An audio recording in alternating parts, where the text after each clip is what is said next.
I guess, Jerry, what I'm interested in, first of all, is the thing that's standing out the most for you right now about the work that you do, Yep, like the project or the initiative yep, that is most sort of alive for you in your mind. absolutely. Hmm. Yeah, and I So, have one. yes, okay. Well, So, I'm very interested to hear. So first, just tell me a little bit about yourself and your just how you want to be introduced. yeah, um, well, I spent my clinical career at a place called the Austin Riggs Center, which is a small, unusual psychiatric hospital in Western Massachusetts in a rural area. And what's unusual about it is that the patients who are pretty troubled, they've had lots of failed treatments before this, come to a place where the program is primarily intensive analytic therapy 4 times a week for everybody, in a setting that's totally open. Now, a lot of the patients have had, been treated in closed settings for suicidal behavior, for sometimes a psychotic episode. But here, it's totally open. No restrictions, no privileging system, no restraints. You have to be able to manage yourself because to get to therapy, you walk from the residential place to the medical office building. And so you have to be willing and able to manage yourself with the help of, the staff, a nursing staff, and so on. But it's really your job. And and one thing we've done to help the patients with that job is build a therapeutic community program. And so I was the director of that program for a very long time. And basically, the patients elect their leadership, and that leadership works with staff leadership to keep the place going in a daily community meeting and many subgroups and so on. So, patient chairperson and I had lunch every week, and we talked about what was going on and so on. That got me very interested. I mean, in a sense, the premise of psychoanalysis and of the open setting is sort of to discover your own authority and how you're using it and why in that way. And so that got me very interested in organizational dynamics and so on. But because so group relations was a sort of a side aspect of my career. But because this program is so unusual, we felt at some point that we really needed to bring it into dialogue with with other people interested in psychoanalysis, whether that's the mental health field or whether that's people in academia or elsewhere who have a strong interest in psychoanalysis. So we started the Erickson Institute, named after Eric Erickson, who was at Riggs for 10 years, consulted after that. And basically, in my mind, it's about applied psychoanalysis, even though that's a complicated term. It suggests a kind of one way application of psychoanalysis to some other field. But Erickson himself was much more interested in two-way learning. And if you hold to that kind of value system, then it makes it much more rewarding and productive to try to bring your analytic experience into dialogue with others. So I was director of the Erickson Institute for 12 years, and that was a great experience. And it got me to the project because one part of the institute is we have an Erickson Scholar program. People from academia, from mental health, from analysis, from elsewhere can apply to come for a semester, and they've got a project that they think will be helped by dialogue with us, and their project is going to help us too. So they come and they spend their time and they do some work at Riggs and we talk. Um, and One of the people who came eventually as a senior Erickson scholar was a man named Vamek Volkan, a very well-known psychoanalyst. You know him very well from the film, and he had started a center for what he called the Center for the Study of Mind and Human Interaction at the University of Virginia, where he brought together teams of people from various disciplines whom he got to know very well to do projects in the real world. This was all, I mean, Vamek remained a clinical psychoanalyst for his entire career, did a lot of clinical writing, but two things happened. In the 70s, civil war broke out in his home, Cyprus, between Greeks and Turks. His medical school roommate was killed. And then at some point in the 70s, the then president of Egypt, Anwar Sadat, went to the Knesset, a historic visit to the Knesset in Israel, and said, 70% of the trouble is psychological. That launched Vamek into a kind of second career, trying to bring psychoanalysis to groups in conflict. And he did it, as you know, for many, many years. And when he came to Riggs after retirement, and also his center was no longer functioning, he someone gave him a small amount of money, and he started the International Dialogue Initiative, which is basically a second version of this.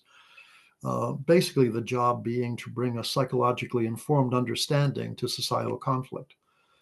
And so that got started at Riggs, and that led to the project that I'm most involved with now. And that came about in a kind of funny way. So the International Dialogue Initiative of about 20 people from different parts of the world, different professions, would get together regularly, talk, about what's going on, talk about concepts people are using in their work, talk about world situations of conflict. More of a network than an organization, in the sense that people were carrying out their work individually in different ways, but we'd come together to sort of share insights and so on. In I think 2017, someone contacted Vamek, a person with a lot of experience. He was a mediator in an institution in Geneva, and he had actually been assigned the Donbass as his work area. So after about a year working there, he contacted Vamek and said, Vamek, I'm very well trained and I've got a lot of experience, but something's missing, and I think it's clinical, he said. Do you have a training program? And Vamek said, well, no, we don't. I've got some papers. I'm happy to talk with you. I'll send you papers. And I had just become the president of the IDI. And I said to my wife, gee, wouldn't it be interesting if we had a training program? And she, true to her character, said, you're the president, do it. And so we invented a training program, basically workshops on large group identity, societal trauma, conflict, and and the workshops, which I conduct with my IDI colleague Regina Schultz primarily, what we invented workshops, basically a day and a half, 2 days, sometimes a little longer, that include the three main elements of analytic training. Didactics, we always have a lecture or two. Case study, we always try to apply what we're learning to a situation members bring to us. And self-reflection. Now, of course, not one's own personal analysis, but large group identity in one's own life. People have a chance to sort of apply these concepts from the inside out. And so, as I said, each workshop has those three elements. They have, well, after one of them, I was sitting with my wife, outside someplace, and I was going over my notes, rewriting my notes to make them relatively legible. And I would say to her things like, I can't tell you how powerful this is. And then 10 minutes later, I'd say, I can't tell you how moving this is, and so on. And I realized that practically everything I said to her began with, I can't tell you. And that's what I felt. I felt I couldn't tell her or anybody for a couple of reasons. One was it was so personal in a way I had not expected at all. And secondly, I really didn't know what we were doing in the sense that something was taking off in ways I didn't understand at all. And so that has led me actually, even today, to need to tell people because it helps me clarify this. And what I mean is, so for example, I mean, we always begin with a half an hour that's, introductions.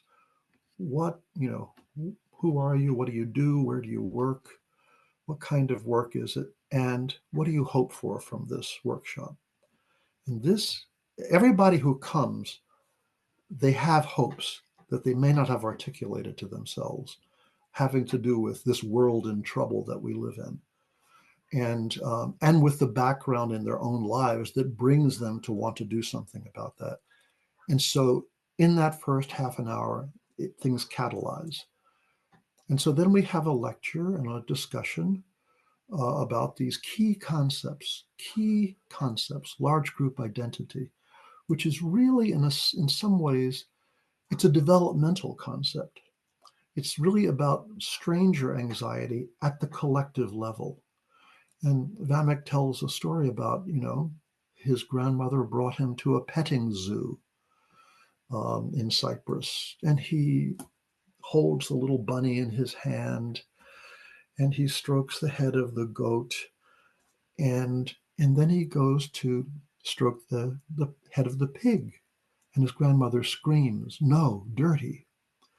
And in an instant, the difference between Turks and Greeks is like almost like an electric shock in his body. That here with me is safe, there is dangerous. Here is clean, there is dirty, and so on.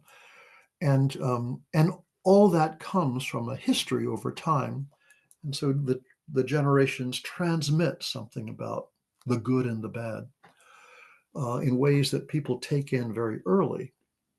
Um, so there's that lecture and discussion, and but then the opportunity for people to reflect on large group identity in their own lives, and stories come out about identities people were told they had, but actually, because of a societal conflict, because of trauma, their identity is something different entirely.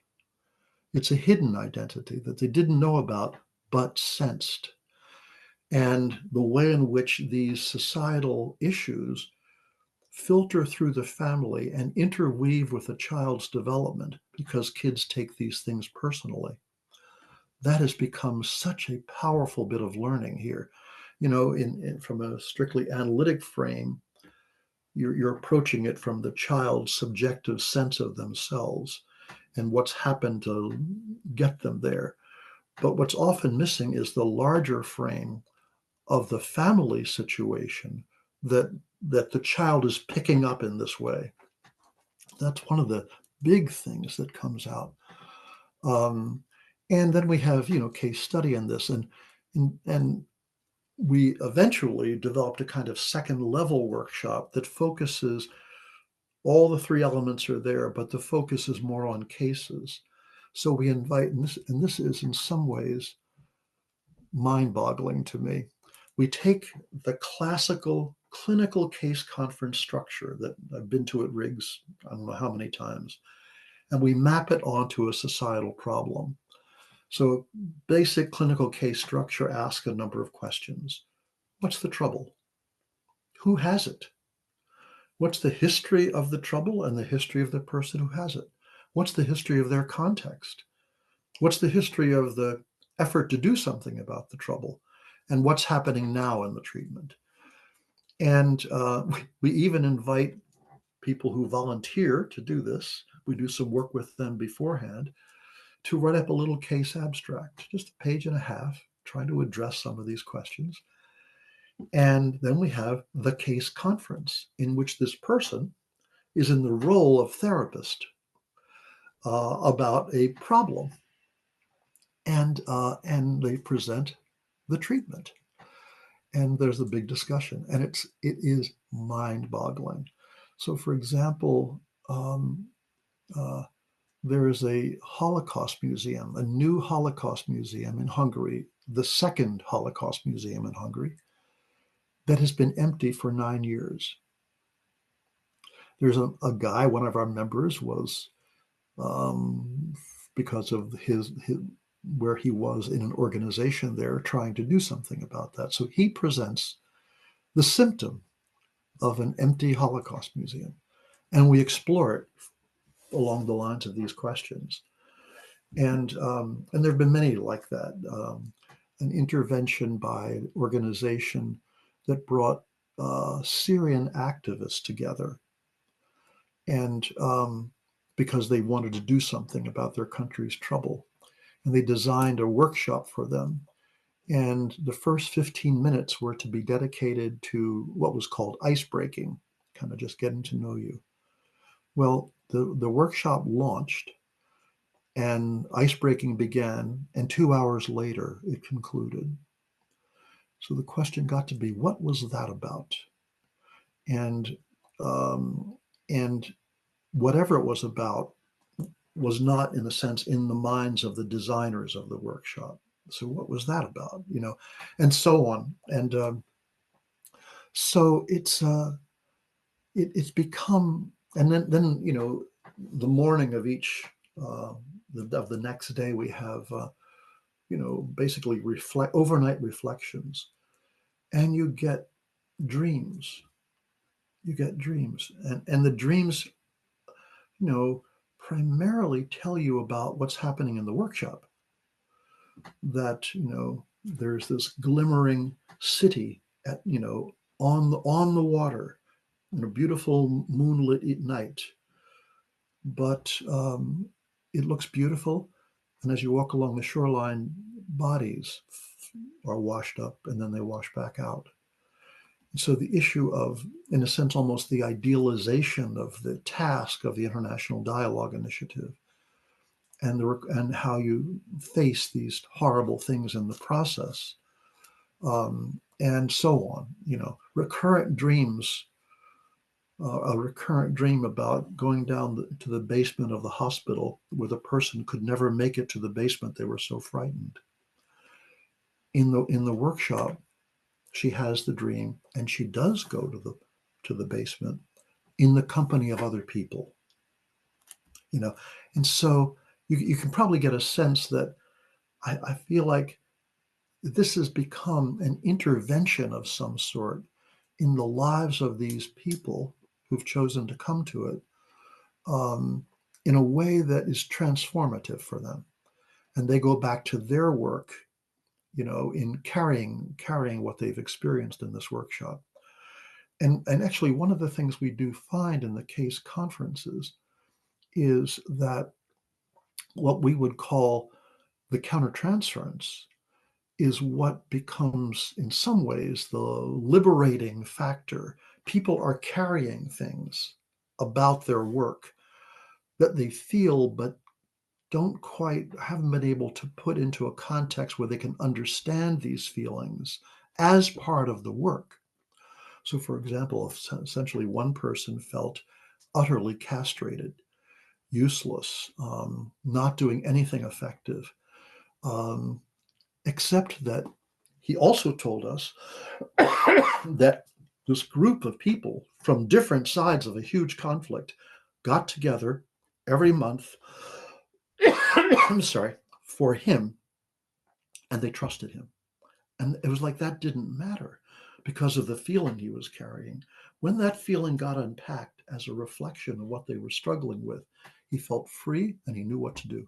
It makes me think about the first time I had an encounter with anyone from Austin Riggs Yep. was at an AK Rice Yep. retreat. It was at one of those leaderless groups, Yep. workshops, where we were doing sort of, be on experience in groups kind of. I mean, Yes. this was 20 years ago. It was way before I was an analyst. Yep. I was just very interested. It was right on the heels of the Vamik Volkan film, and I started down that path. And that experience of working with the unconscious of groups in the here and now and understanding so much about my own valency, how groups work against themselves was, you know, change making just for me as an individual, Absolutely. and to think about how that can change the way that people who are in charge of institutions, people who are mediators, people who are, in organizations and so forth. I think it's that in itself is it can be revolutionary. Absolutely. Mhm. Absolutely right. I agree completely. Um, and I feel these workshops are doing something that I didn't understand at the beginning, but feels extremely necessary to the people who come to them. Um, and we're getting requests for various places to do them. So, I'm excited And about so this is this is part of the IDI, the it. It is. International Yep. Dialogue Initiative, and what's the name of the training program? Does it have a name, or is it just the training program of? It's basically our workshops, the IDI workshops, and the titles are usually something like large group identity, chosen trauma and societal conflict, or large group identity, societal conflict, and the tree model of intervention, which is Vamek's model from the film, which we can unpack for people, and they can begin to apply it themselves in various ways. But it highlights basically three phases of intervention that are all important to think about, and people love to have a chance of getting into that and really understanding it. Mhm. Well, anything where people leave changed, Hmm.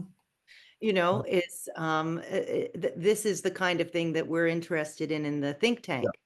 yeah, for sure. Yeah, Mhm. um, yeah, uh, and yeah, it's been just a great experience to do it. And so, do you do this remotely? How do you We are you in person? currently we do a lot of it remotely.